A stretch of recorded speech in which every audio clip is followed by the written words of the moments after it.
Okay, imagine this. You've got three brilliant minds. They all read the exact same rulebook, the Bible, and they all agree it's the absolute truth. So what's the problem? Well, they came to completely different world-changing conclusions that ended up splitting a revolution right down the middle. Today, we're diving into the ideas of Luther, Zwingli, and Calvin, and figuring out how their big disagreements still shape our world. Our whole story really kicks off with just one number, a simple two-digit number that would end up echoing through history for the next 500 years, 95. Because those 95 sentences, which were literally nailed to a church door in Germany, were the tiny spark that ignited the massive fire of the Protestant Reformation. I mean, this wasn't just some academic list. It was a challenge, a protest that set all of Europe ablaze with radical new ideas about faith, power, and your personal relationship with God. Right, so let's set the scene here. To really get why this thing exploded, you have to understand the powder keg it landed in. Back in 16th century Europe, there was basically one game in town, religiously speaking, the Catholic Church. But, under the surface, things were brewing. People were getting fed up. Calls for reform were getting louder and louder, which created the absolute perfect soil for these new, radical ideas to grow. And right into this supercharged moment, three key figures step onto the stage. Now, they weren't trying to start a new religion, not at first anyway. Their goal was much simpler: reform. They all looked at the church and thought, this has gone off the rails. And for them, there was only one way to get it back on track: go back to the source, the Holy Scripture itself. So let's meet these architects of a new faith. Because even though they all shared that same goal, their individual blueprints for what a reformed church should look like, well, they were going to lead to some very, very different buildings. First up, the man who lit the match, Martin Luther. He's this German monk, a professor, who is just completely obsessed with one single question: how can I, a flawed human being, ever be right with a perfect God? And his intense personal study of the Bible, it didn't lead him to the church's neat and tidy answers. Nope, it led him straight into a personal crisis of faith, because he saw this huge gap between the words on the page and what the church was actually doing.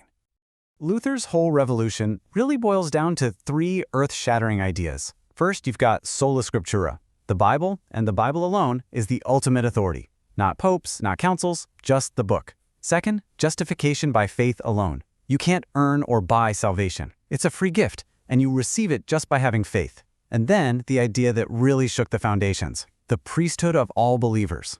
All of a sudden, no more gatekeepers. Luther was saying that anyone, you, me, anybody, could have a direct line to God.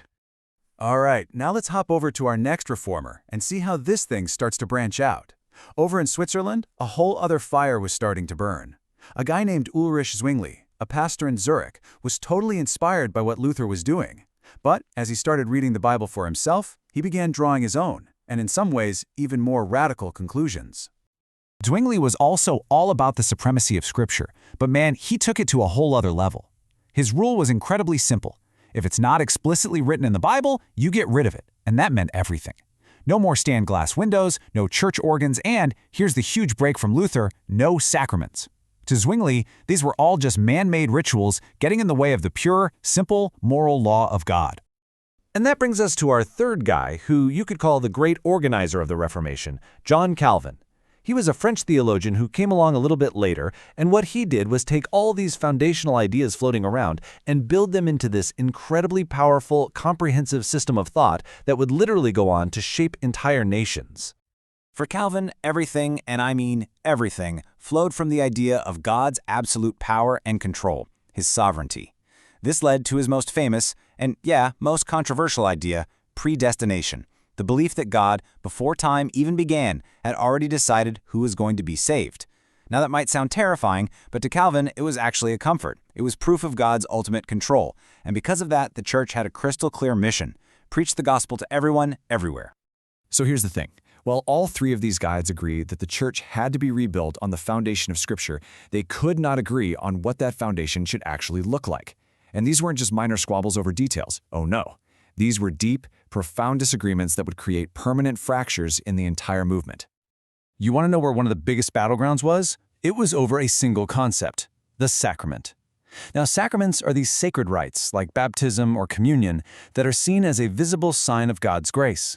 The Catholic Church had 7 of them. But these reformers started asking a really dangerous question. which of these, if any, did the Bible actually tell us to do? And their different answers would just tear their movement apart. Just look at this table. It really lays out the fault lines. Check out the sacraments. Luther and Calvin decided to keep a couple, but Zwingli, our purist, threw them all out, said they were just man-made inventions. Then look at predestination. I mean, they all believed God was in charge, but it was Calvin who took that idea and made it a central, defining doctrine. And notice, on a tricky issue like human free will, again, it's Calvin who really drills down and develops a detailed position. These are not small things. They were fundamental disagreements about the very nature of faith. And you have to understand, these theological debates weren't just for scholars sitting around in some dusty library. No way. They had massive, real-world consequences. These ideas shaped how towns were governed, how people worshipped on Sunday, and eventually how entire new nations were born.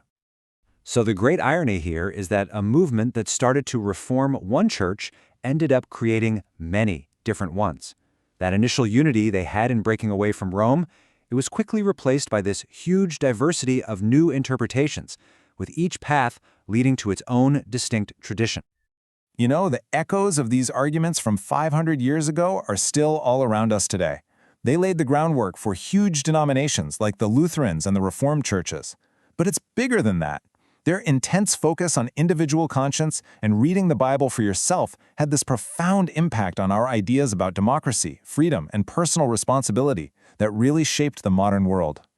So, at the end of the day, these weren't just arguments about religion. They were fundamental debates about truth, about authority, and about what it even means to be human. These were ideas so powerful they split a continent 5 centuries ago. The question for us then is, how do the echoes of their different answers still shape the world that you and I live in today?